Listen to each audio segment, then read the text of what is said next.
Teman-teman yang dimuliakan Allah Subhanahu wa taala, nasta'inu billah, kita memohon pertolongan kepada Allah Subhanahu wa taala. Kita masuk dalam surah As-Saff ya, nasta'inu billah, surat As-Saff yang ada di juz 28 ya. Silahkan teman-teman boleh dibuka di dalam Al-Qur'anul Karim ya, surah As-Saff juz 28. Subhanallah, surat As-Saff ini teman-teman kalau kita lihat di mushaf, maka surah As-Saff terdiri dari 14 ayat. Ya, subhanallah, 14 ayat dan ada di juz 28, subhanallah. Dan surat As-Saff ini termasuk di antara surah Madaniyah, ya. Karena diturunkan setelah Nabi kita Muhammad sallallahu alaihi wasallam hijrah ke kota Madinah. Dan surah As-Saff ini, teman-teman, Masya Allah, dinamakan dengan surah As-Saff karena di sini ada di dalam Al-Qur'anul Karim ya, di dalam surah As-Saff ini ada kata saffa, yaitu di ayat yang keempat ketika Allah Subhanahu wa taala berfirman, a'udzubillahi minasyaitonirrajim, innallaha yuhibbul ladzina yuqatiluna fi sabilihi saffa. Nah, di sini ada kata saffa. Maka surat ini dinamakan oleh para ahli tafsir dengan kata saffa karena ada kata saffa. Dan bukan hanya memiliki satu nama, melainkan ada beberapa nama yang telah disebutkan oleh para ulama dalam surah As-Saff ini. Ada yang mengatakan surah As-Saff ini dinamakan dengan surah Al-Hawariyin karena di sini nanti ada kata Al-Hawariyin. Ketika Allah Subhanahu wa taala berfirman nanti dalam surah As-Saff ayat ke-14, ya, yang mana Allah Subhanahu wa taala berfirman, ya ayyuhalladzina amanu kunu ansarallahi kama qala Isa bin Maryam lil hawariyin. Nah, di sini ada kata hawariyin. Jadi boleh dalam surat As-Saff teman-teman katakan surah As-Saff atau surah hawariyin. Ya, subhanallah, karena memang di sini ada kata hawariyin, ada juga kata As-Saff. Nah, kemudian yang perlu kita ketahui juga dari surah As-Saff ini, teman-teman, selain dari surah yang diturunkan ya oleh Allah Subhanahu wa taala di kota Madinah, kemudian yang perlu kita ketahui di dalam surah As-Saff ada asbabun nuzul. Di antaranya nanti ada dalam surah As-Saff itu kata-kata ya ayyuhalladzina amanu lima taquluna ma la taf'alun. Subhanallah, di sini ada asbabun nuzulnya. Ya, nanti insyaallah kita akan berjumpa di ayat yang kedua. Kita mulai dari ayat yang pertama. Bismillahirrahmanirrahim. Apa kata Allah Subhanahu wa taala dalam surah As-Saff?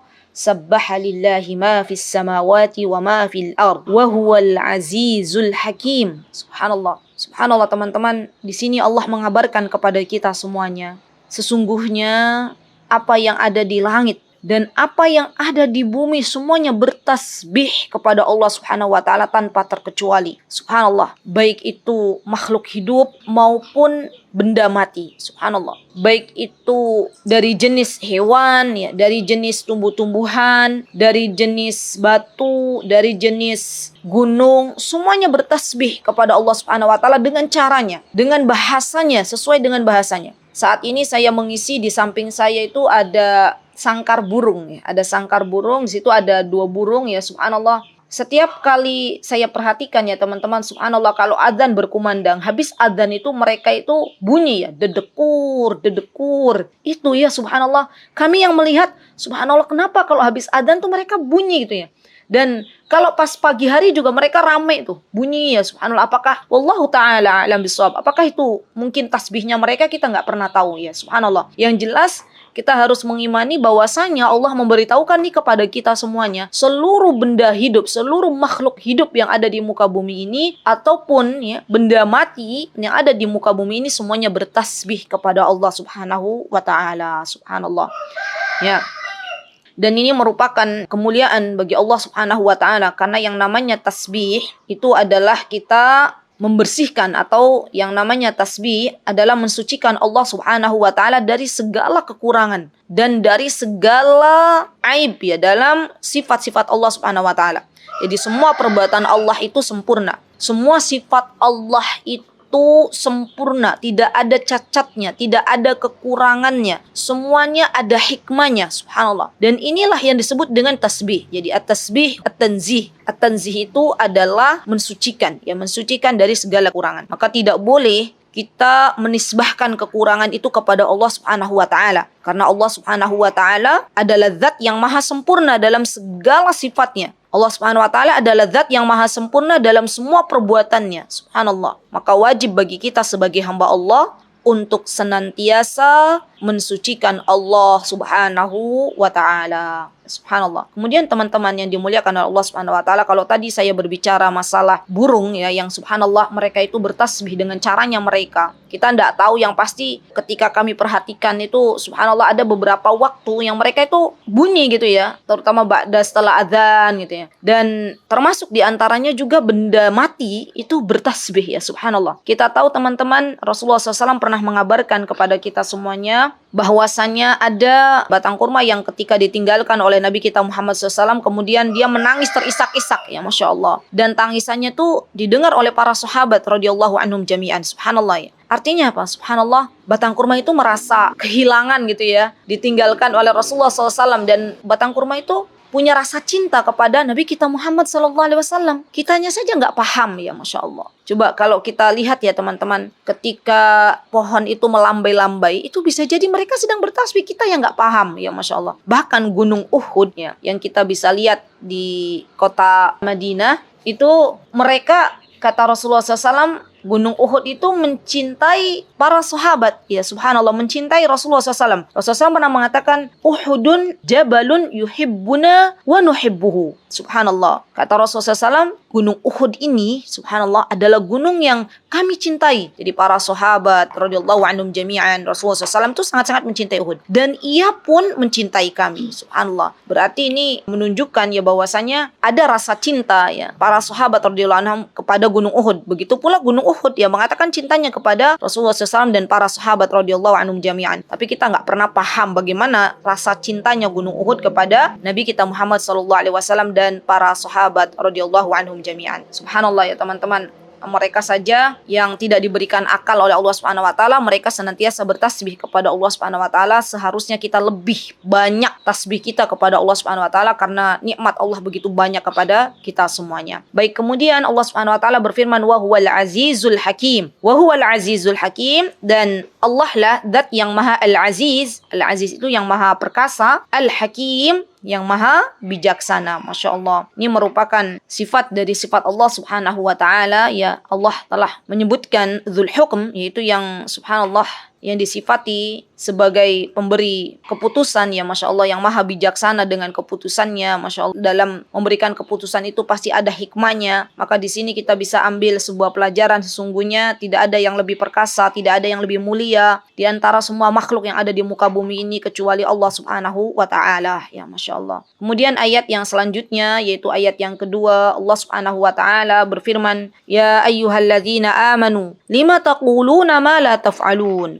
Subhanallah, ini khitabnya teman-teman ditunjukkan oleh Allah Subhanahu wa taala untuk kita orang-orang beriman. Ya, wahai orang-orang yang beriman. Lima taquluna ma la taf'alun. Kenapa kamu mengatakan sesuatu yang tidak kamu kerjakan? Subhanallah. Ini nasihat untuk kita semuanya. Dan ternyata ayat ini memiliki asbabun nuzul. Ya, kenapa ayat ini diturunkan? Karena ada peristiwa yang membelakanginya, ada peristiwa yang melatar belakangi dari ayat ini. Sebagaimana disebutkan oleh Muhammad bin Katsir, dari Auza'i, dari Yahya bin Abi Katsir, dari Abu Salamah, dari Abdullah bin Salam. Yang kita tahu ya, Abdullah bin Salam itu dulunya orang Yahudi kan. Kemudian datang kepada Rasulullah SAW. Beliau, Abdullah bin Salam, menyampaikan pertanyaan-pertanyaan yang menurut Abdullah bin Salam Rasulullah nggak bisa jawab. Karena kata Abdullah bin Salam, tidaklah ada yang bisa menjawab pertanyaanku kecuali dia adalah seorang nabi. Maka di antara pertanyaan yang diajukan oleh Abdullah bin Salam kala itu kepada Rasulullah SAW, makanan apa yang pertama kali dimakan oleh penduduk surga? Ya subhanallah. Dan Rasulullah SAW bisa jawab ya, karena wahyu turun kepada beliau ya, Masya Allah. Dari pertanyaan itu, akhirnya Abdullah bin Salam yang dulunya orang Yahudi masuk Islam ya, Masya Allah. Baik, Abdullah bin Salam, beliau berkata, kata beliau, kami, para sahabat kami, sahabat-sahabat Rasulullah SAW, duduk-duduk, saling bermudzakarah, maksudnya saling mengingatkan ya, saling memberikan nasihat, dan mereka Subhanallah teman-teman, yang namanya para sahabat itu kalau lagi duduk-duduk itu duduknya tuh nggak sama kayak kita ya. Mungkin kalau di antara kita duduk-duduk, yang kita obrolin dunia, yang kita obrolin berita-berita yang sedang update, yang kita obrolin tuh apalagi ibu-ibu ya, fashion misalnya. Yang kita obrolin misalnya tetangga-tetangganya. Subhanallah, ini yang menjadi bahan obrolan ibu-ibu. Tapi tidak dengan para sahabat. Sahabat radhiyallahu anhum jami'an, mereka kalau duduk-duduk, yang mereka obrolkan itu apa? Yang mereka obrolkan itu bagaimana berlomba-lomba dalam beramal salih, ya, bagaimana mengingat kematian, ya subhanallah. Semuanya yang mereka obrolkan itu masalah akhirat, ya Masya Allah. Dan di antara obrolan mereka kala itu, ya diceritakan oleh Abdullah bin Salam, mereka ngobrol-ngobrol gitu ya. Mereka mengatakan seandainya saja, kata mereka, kami tuh mengetahui nih amalan tersebut tuh amalan yang paling dicintai oleh Allah, dan Allah juga cinta kepada kita. Maka kemudian Allah Subhanahu wa taala menurunkan ayat ini, menurunkan ayat di mana di sini ada surah Al-Jumu'ah, sabbaha lillahi ma fis samawati wa ma fil ard wa huwal azizul hakim. Ya ayyuhalladzina amanu lima taquluna ma la taf'alun kabura maqtan 'indallahi an taqulu ma la taf'alun. Ya subhanallah. Jadi subhanallah, dari ayat pertama sampai akhir ini subhanallah turun dari awal sampai akhir itu langsung. Karena kan ada beberapa surat itu yang diturunkan sebagian-sebagian, ya Masya Allah. Seperti kita tahu surah Al-Alaq itu diturunkan kan bertahap dari ayat 1 sampai ayat 5. Kemudian setelah itu berhenti. Setelah itu diturunkan kembali. Tapi surah Al-Saff ini khusus spesial diturunkan dari awal sampai akhir surah, ya Masya Allah. Nah teman-teman, ketika kita tahu ya bahwasanya para sahabat itu mereka berbincang-bincang tentang amalan apa ya kira-kira yang paling dicintai oleh Allah.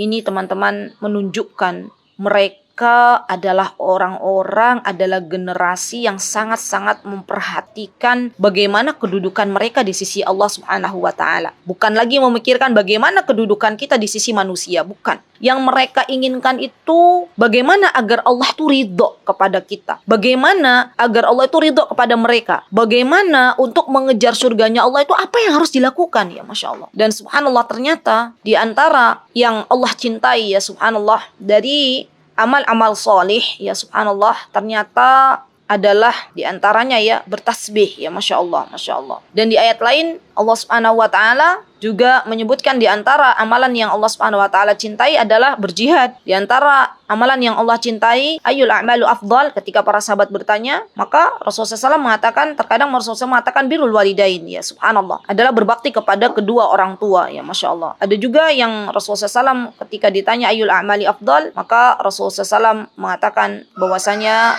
yang paling afdal adalah dengan tidak menyekutukan Allah Subhanahu wa taala. Dari sini teman-teman, kita bisa mengambil sebuah pelajaran. Seharusnya nih kita, terutama ini nasihat untuk diri saya yang pertama kali, kita tuh harus punya amalan sirrun ya, amalan yang kita rahasiakan, yang hanya kita dan Allah yang tahu. Monggo teman-teman, apa yang bisa teman-teman pilih? Kalau teman-teman rasa teman-teman bisa untuk bertasbih, ya maka jaga istiqomahkan tasbih itu, istiqomahkan zikir itu. Dan subhanallah, ini bisa kita lakukan dimanapun kita berada ya. Kita sambil misalnya berkendaraan ya, kita bisa subhanallah bihamdihi subhanallahil azim, atau kita bisa beristighfar ya. Dan itu kita niatkan ya, yang hanya mengetahui itu antara kita dan Allah saja, tidak dengan orang lain ya. Masya Allah, Masya Allah. Subhanallah teman-teman. Ini yang harus kita miliki, karena besok ketika kita berdiri di hadapan Allah Subhanahu wa taala, maka ini yang akan bisa kita andalkan nanti di hadapan Allah Subhanahu wa taala. Ya wahai Rabbku, dulu aku pernah memiliki sebuah amalan yang aku rahasiakan, hanya Engkau dan diriku yang tahu ya akan amalan rahasia tersebut. Maka wahai Rabbku, ya, aku memohon kepadamu dengan amalan sir itu, Engkau selamatkan ya diriku dari api neraka. Ya Masya Allah. Entah teman-teman bisa melakukan amal solih dengan sedekah, dan ternyata sedekah itu yang telah menyelamatkan teman-teman semuanya ya dari siksa Allah yang sangat pedih. Entah teman-teman bisa memberikan makan kepada fakir miskin, ya subhanallah. Dan itu yang ternyata bisa menjadi amalan rahasia antara teman-teman dan Allah Subhanahu wa taala. Entah teman-teman hobi mendoakan orang lain, ya kan, Masya Allah. Mendoakan orang lain tuh nggak harus orang lain tuh tahu didoakan oleh kita. Dan itu yang subhanallah ternyata Allah ridho dan Allah masukkan kita ke dalam jannahnya. Masya Allah, Masya Allah. Jadi catat baik-baik, kira-kira amalan apa ya yang bisa saya rahasiakan antara diriku dan Allah Subhanahu wa taala. Ya Masya Allah, Masya Allah. Nah, ini teman-teman, ya, ayat ini, walaupun ayat ini diturunkan oleh Allah Subhanahu wa taala berkenaan dengan pertanyaan para sahabat, amalan apa yang paling afdal, amalan apa yang dicintai oleh Allah Subhanahu wa taala, kemudian Allah menurunkan ayat ini, bukan berarti perintah untuk bertasbih ya hanya bagi para sahabat, tetapi juga bagi kita semuanya orang-orang beriman. Ya, subhanallah. Kemudian Allah Subhanahu wa taala ya berfirman, kabura maqtan 'indallahi an taqulu ma la taf'alun. Subhanallah, kata Allah Subhanahu wa taala, sungguh besar nih kemurkaan di sisi Allah kalau kita ini bisa mengatakan sesuatu tapi kita nggak bisa melakukan. Kita melarang orang tapi ternyata kita mendekati larangan tersebut. Kita memerintahkan orang lain untuk sholat tapi kita justru tidak mau sholat. Kita memerintahkan orang lain untuk bersedekah, ternyata kita tidak mau sedekah. Kita memerintahkan orang lain untuk tidak pacaran, ternyata misalnya na'udzubillah summa na'udzubillah, teman-teman pacaran misalnya. Na'udzubillah. Kita memerintahkan orang lain untuk jaga mata, jaga pandangan, tidak menonton film-film Korea, drakor-drakor dan semisalnya. Ternyata kita menonton drakor misalnya. Na'udzubillah summa na'udzubillah. Maka ini yang perlu kita perhatikan ya teman-teman. Ya, jangan pernah atau jangan sampai ketika kita akan mengatakan kepada orang lain, misalnya wahai fulana, berhentilah dari kamu menonton drama Korea misalnya. Berhentilah kamu dari berselancar di dunia maya yang menghabiskan waktumu 4 jam, 5 jam, 7 jam misalnya. Tapi ternyata kita mendatanginya, subhanallah. Itu sebuah bencian di sisi Allah Subhanahu wa taala. Kita memohon kepada Allah Subhanahu wa taala agar kita dijauhkan sejauh-jauhnya dari hamba-hamba Allah yang mengatakan sesuatu kepada orang lain tapi kita tidak mau melakukannya. Kita beramar ma'ruf nahi mungkar ya, tapi kita yang pertama kali ternyata mendatangi dosa, yang mendatangi maksiat, dan kita yang tidak mau mendatangi apa-apa yang diperintahkan oleh Allah Subhanahu wa taala. Subhanallah. Jadi teman-teman, ini nasihat untuk diri saya terutama dan teman-teman semuanya. Sebelum kita menjadi seorang da'iyah, sebelum kita mengajak atau menyeru kebenaran, hendaklah kita terlebih dahulu diam sejenak, merenungi apakah yang akan kita ucapkan itu sudah kita lakukan atau belum. Jikalau belum, maka mohonlah pertolongan kepada Allah Subhanahu wa taala. Mohon kepada Allah Subhanahu wa taala, ya Rabb, mudahkanlah, tolonglah hamba untuk melakukan perkara yang akan hamba ajak orang lain untuk melakukannya. Jangan sampai kita mengajak orang lain, ayo datang ke kajian, ayo dengarkan kajian-kajian tafsir, dengarkan kajian ini, kajian itu. Ternyata kita tidak mau mendatanginya, subhanallah. Itu adalah sesuatu yang membuat Allah murka. Allah nggak suka itu. Allah nggak suka. Jadi bukan berarti di sini teman-teman tidak boleh beramar ma'ruf nahi mungkar. Karena yang namanya amar ma'ruf nahi mungkar itu adalah sebuah kewajiban. Yang nanti kelak kita akan ditanya nih oleh Allah Subhanahu wa taala. Kalau kita lihat sebuah kemungkaran ada di depan mata kita, kita nggak mau atau kita tidak mengingkarinya, baik itu dengan lisan kita, baik itu dengan kanan kita, baik itu dengan hati kita, maka ini pun perbuatan tercela. Setiap kali kita melihat kemungkaran ada di depan mata kita, maka seminimal-minimalnya kita ingkari dengan hati kita. Kalau kita bisa berbicara dengan cara yang baik, kita berbicara. Ya, subhanallah. Dan ini merupakan sebuah amalan yang mulia di sisi Allah Subhanahu wa taala. Jadi amar ma'ruf nahi mungkar ini juga merupakan amalan yang mulia di sisi Allah Subhanahu wa taala. Tapi ingat, siapapun yang akan beramar ma'ruf nahi mungkar, maka lihatlah dirinya terlebih dahulu apakah dia melakukan atau justru dia meninggalkannya. Ya subhanallah. Dan kita memohon pertolongan kepada Allah Subhanahu wa taala dari sifat yang mana sifat yang dibenci oleh Allah Subhanahu wa taala. Ya Masya Allah, dia mengajak orang untuk berbuat baik tapi dia tidak mau untuk berbuat baik. Kemudian dalam surah As-Saff ayat 3 Allah Subhanahu wa taala, ya tadi sudah kabur maqtan indallahi an taqulu ma la taf'alun. Kemudian dalam surah As-Saff ayat keempat, innallaha yuhibbul ladzina yuqatiluna fi sabilihi saffan ka'annahum bunyanun marsus. Kata Allah Subhanahu wa taala, innallaha, sesungguhnya Allah Subhanahu wa taala yuhibbul ladzina yuqatilun. Ini juga nih. Ini adalah perkara yang Allah Subhanahu wa taala cintai. Subhanallah. Apa yang Allah Subhanahu wa taala cintai? Yang Allah Subhanahu wa taala cintai adalah yuqatiluna fi sabili, berperang di jalan Allah Subhanahu wa taala, berjihad di jalan Allah Subhanahu wa taala. Saffa, dengan teratur, ya. Ka'annahum bunyanun marsus, sebagaimana atau diumpamakan seperti sebuah bangunan yang tersusun kokoh. Masya Allah, Masya Allah.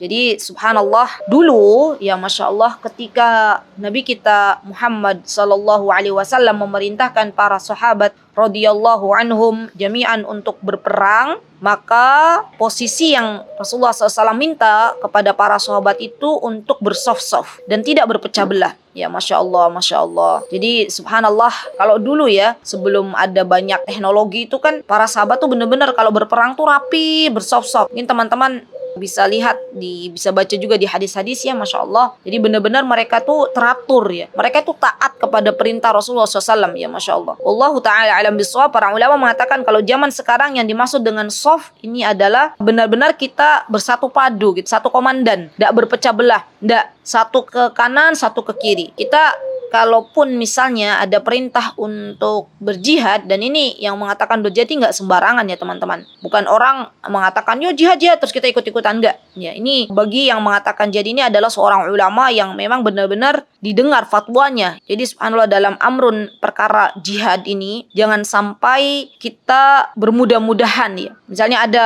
orang mengatakan ayo lawan misalnya orang kafir misalnya, yang mana orang kafir itu dapat perlindungan dari negara, kemudian kita lawan, itu nggak boleh karena itu termasuk dari orang-orang kafir yang dilindungi oleh negara. Maka siapa yang mengajak untuk berjihad ya maka para ulama yang memang mereka adalah orang-orang yang sudah dipercaya oleh umat ya untuk menjadi komandan untuk mengajak orang-orang berjihad di jalan Allah Subhanahu wa taala. Subhanallah teman-teman, ini merupakan sebuah, terutama bagi kaum laki-laki ya, ini merupakan sebuah perkara yang mana Allah Subhanahu wa taala cinta dengan perkara berperang di jalan Allah Subhanahu wa taala. Baik, kemudian Allah Subhanahu wa taala menjelaskan dalam ayat yang kelima apa yang Allah Subhanahu wa taala jelaskan, wa idz qala Musa liqaumihi ya qaumi lima tu'dzunani وَقَدْ تَعْلَمُونَ أَنِّي رَسُولُ اللَّهِ إِلَيْكُمْ فَلَمَّا زَاغُوا أَزَاغَ اللَّهُ قُلُوبَهُمْ وَاللَّهُ لَا يَهْدِي الْقَوْمَ الْفَاسِقِينَ. Jadi subhanallah teman-teman, ini adalah sebuah peristiwa di mana ketika itu Nabi Musa berkata kepada kaumnya, apa kata Nabi Musa? Ya qaumi, wahai kaumku, lima tu'zunani, mengapa engkau menyakitiku? Sedangkan waqad ta'lamuna anni Rasulullah. Sedangkan kalian tuh mengetahui bahwasanya aku itu adalah utusan Allah Subhanahu wa taala. Subhanallah. Dan subhanallah teman-teman, kaumnya Nabi Musa, mereka itu adalah kaum yang mereka di antara kaum Nabi Musa ini mereka yang memiliki akhlak yang tidak baik kepada Nabi Musa alaihissalam. Ya. Subhanallah, di antara yang mereka tunjukkan dari akhlak yang buruk ya kepada Nabi Musa, di antaranya mereka itu menuduh Nabi Musa beliau memiliki penyakit kulit. Dan subhanallah teman-teman, ini adalah tuduhan yang sangat keji ya. Padahal tuduhan-tuduhan yang mereka katakan kepada Nabi Musa itu tidak berdasar ya Masya Allah. Maka kaumnya Nabi Musa ya ketika itu mereka adalah orang-orang Bani Israel. Mereka tidak mau menuruti apa yang dikatakan oleh Nabi Musa alaihissalam. Ya, subhanallah. Mereka diajak untuk berperang, maka mereka tidak mau. Mereka ketika itu kita tahu di surah Al-Baqarah ya, mereka diperintahkan untuk menyembelih sapi. Maka mereka bertanya kepada Nabi Musa, wahai Nabi Musa, sapi yang seperti apa? Kemudian jenisnya yang bagaimana? Terus warnanya apa? Mereka banyak bertanya, subhanallah. Maka benar apa yang dikatakan Rasulullah SAW bahwasanya kebinasaan, di antara kebinasaan yang Allah Subhanahu wa taala berikan kepada orang-orang terdahulu termasuk Bani Israel adalah karena banyak bertanya. Mereka itu tidak menjadi orang yang ketika Nabi mereka memerintahkan sesuatu mereka tidak mengatakan sami'na wa ata'na, tapi mereka justru bertanya sesuatu yang akhirnya menyulitkan mereka. Ya Masya Allah. Dan ini terkenal orang-orang Bani Israel itu mereka hobinya ngeles gitu ya. Dia ada perintah dari Nabi mereka, mereka tuh cari-cari celah agar mereka tidak mau mentaati perintah nabinya ya subhanallah. Dan ini tidak boleh kita tiru ya teman-teman. Kita sebagai orang-orang beriman, jikalau ada perintah dari Allah dan Rasulnya dalam hadis-hadis yang sahih ataupun di dalam Al-Quran, maka sifat kita seharusnya bersegera untuk menemui perintah tersebut, bersegera untuk melaksanakan perintah tersebut. Sami'na wa ata'na. Nah, kaumnya Nabi Musa, mereka termasuk orang-orang yang membantah perintah-perintah yang telah dibawakan oleh Nabi Musa alaihissalam. Maka Allah Subhanahu wa taala memalingkan hati mereka. Allah tidak memberikan petunjuk kepada mereka. Bahkan Allah menjadikan kaumnya Nabi Musa termasuk orang-orang yang fasik ya. Na'udzubillah summa na'udzubillah. Jadi ini balasan dari Allah Subhanahu wa taala ketika kaumnya mengganggu Nabi Musa dan Nabi Musa bersabar. Subhanallah. Subhanallah teman-teman. Inilah sifat para nabi. Ketika mereka disakiti, ketika mereka diganggu, para nabi tidak membalas dengan gangguan tersebut. Yang mereka lakukan adalah bersabar. Dan mutiara hikmah yang bisa kita ambil dimanapun kita berada teman-teman, penyeru-penyeru kebenaran itu pasti ada gangguan. Penyeru-penyeru kebenaran itu pasti dalam sebuah tempat dimanapun berada pasti ada orang-orang yang tidak suka. Pasti itu ketika kita mengatakan ayo sholat ya, ayo misalnya kita menyeru kebenaran, ayo misalnya ini siap-siap di bulan Rajab ini siap-siap beramal solid. Bukannya para nabi, baik itu Nabi Musa, baik itu Nabi Nuh, baik itu Nabi Muhammad alaihissalam, mereka itu subhanallah menjadi para nabi yang bersabar atas celaan-celaan yang telah disampaikan oleh kaumnya. Ya, Masya Allah. Dan ini menjadi motivasi untuk kita semuanya ya teman-teman dimanapun kita berada, subhanallah. Kalau misalnya suatu hari teman-teman berdakwah kemudian menemui halang rintang dalam dakwah tersebut, maka yang perlu kita lakukan adalah bersabar di jalan Allah Subhanahu wa taala. Sampai kapan? Sampai Allah menegakkan agamanya ya, sampai Allah memenangkan agamanya ya, Masya Allah. Baik, kemudian teman-teman yang dimuliakan oleh Allah Subhanahu wa taala, kemudian kita masuk ke ayat yang ke-6. Ya, apa kata Allah Subhanahu wa taala? Wa idz qala Isa ibnu Maryam ya bani Israil inni rasulullahi ilaikum musaddiqan lima baina yadayya minat taurah wa mubashiran bi rasuli ya'ti min ba'di ismuhu Ahmad falamma ja'ahum bil bayyinat qalu hadza sihrun mubin. Subhanallah. Jadi, teman-teman yang dimuliakan oleh Allah Subhanahu wa taala, setelah diutusnya Nabi Musa kepada Bani Israel, maka Nabi yang terakhir yang Allah utus ya kepada bangsa Bani Israel itu adalah Nabi Isa alaihissalam. Subhanallah. Nah, termasuk di antara yang diutus oleh Allah Subhanahu wa taala adalah Nabi Isa alaihissalam. Dan subhanallah teman-teman, mereka orang-orang Yahudi itu ternyata adalah orang yang memiliki akhlak yang buruk. Mereka sebagaimana orang-orang Bani Israel telah menuduh Nabi Musa dengan yang tidak-tidak, mereka pun menuduh Nabi Isa dengan tuduhan-tuduhan yang keji. Mereka mengatakan, orang-orang Yahudi, orang-orang Bani Israel itu mengatakan bahwasanya Nabi Isa itu adalah anak zina. Padahal kita tahu ya teman-teman, subhanallah, Maryam, ibunda dari Nabi Isa alaihissalam, adalah wanita yang sangat mulia, wanita yang sangat suci. Tidaklah beliau keluar dari rumah Hana, dari rumah ibunya, kecuali telah ditempatkan oleh ibunya Maryam ini di dalam mihrab ya, di tempat peribadatan yang memang telah disediakan di masjid, dan itu khusus spesial untuk Maryam. Maryam nggak keluar-keluar, nggak ketemu laki-laki kecuali Zakaria ya, pamannya, dan Allah yang mencukupi kebutuhan Maryam. Maka tidak ada alasan untuk menuduh Maryam yang tidak-tidak, karena memang Maryam tidak berjumpa dengan laki-laki ya. Nabi Isa alaihissalam itu adalah dinisbahkan putranya Maryam, tapi orang-orang Yahudi, orang-orang Bani Israel mengatakan bahwasanya Nabi Isa itu adalah anak zina. Na'udzubillah summa na'udzubillah. Padahal ya subhanallah, kita tahu dan kita yakini bahwasanya Nabi Isa ini teman-teman, Masya Allah, adalah seorang nabi yang Allah Subhanahu wa taala utus dengan memiliki akhlak yang mulia ya, Masya Allah. Nabi Isa mengajarkan kepada kaumnya untuk kembali kepada Allah Subhanahu wa taala. Kemudian Allah Subhanahu wa taala menjelaskan wa mubasyiran bi rasuli ya'ti min ba'di ismuhu Ahmad. Subhanallah. Teman-teman, ternyata Allah mengabarkan akan datang seorang rasul di dalam Al-Qur'anul Karim, bahwasanya nanti akan datang setelah Nabi Isa alaihissalam seorang rasul di mana nabi yang akan Allah utus itu yang bernama Ahmad. Ya, dan ini adalah nabi kita Muhammad sallallahu alaihi wasallam. Jadi nama Nabi Muhammad itu dalam Al-Qur'an disebutkan nama Ahmad. Ya, subhanallah. Teman-teman yang dimuliakan oleh Allah Subhanahu wa taala, orang-orang Yahudi ini termasuk orang-orang yang tidak mau mengimani akan kabar yang dibawa oleh Nabi Isa, bahwasanya nanti kelak akan datang kepada kalian ya, pada setelah saya meninggal, kata Nabi Isa, seorang nabi yang terakhir, yaitu Nabi kita Muhammad sallallahu alaihi wasallam. Mereka tidak mau mengimani karena mereka kira, mereka berharap, orang-orang Yahudi, orang-orang Bani Israel itu mereka berharap yang akan diutus oleh Allah Subhanahu wa taala dari nabi terakhir, nabi penutup para nabi itu dari kalangan mereka. Tapi ternyata Allah Subhanahu wa taala mengutus Nabi kita Muhammad sallallahu alaihi wasallam dari kalangan orang-orang Quraisy, dari kalangan bangsa Arab. Maka para orang-orang Yahudi, orang-orang Bani Israel itu tidak mau terima, ya Masya Allah. Dan di antara nama Nabi Muhammad SAW ya, di antaranya Ahmad, tadi sudah tahu ya, Muhammad. Kemudian Rasulullah SAW juga mengatakan di antara namaku ada Al-Mahi, ya Al-Mahi. Yang mana Al-Mahi ini adalah Allah menghapuskan kekufuran dengan keberadaanku, kata Rasulullah SAW, dari kata mahyun. Kemudian nama Nabi kita Muhammad SAW juga Al-Hashir, yang kelak nanti semua manusia dikumpulkan di bawah kakiku, kata Nabi kita Muhammad SAW. Dan nama Nabi kita Muhammad SAW juga ada kata Al-Aqib, yang artinya adalah Nabi terakhir. Jadi ada 5 nama Nabi kita Muhammad SAW. Ada Muhammad, ada Ahmad, ada Al-Mahi, ada Al-Hashir, ada Al-Mahi tadi sudah ya, ada Al-Aqib. Yaitu adalah nama-nama beliau, ya Masya Allah. Nabi yang sangat kita cintai, Masya Allah. Baik, kemudian teman-teman yang dimuliakan oleh Allah Subhanahu wa taala, insyaallah untuk ayat berikutnya, ayat 7 sampai ayat 14, ya insyaallah kita akan berjumpa di pertemuan yang akan datang. Aqulu qouli hadza wastaghfirullah li wa lakum wa akhiru da'wana alhamdulillahi rabbil alamin.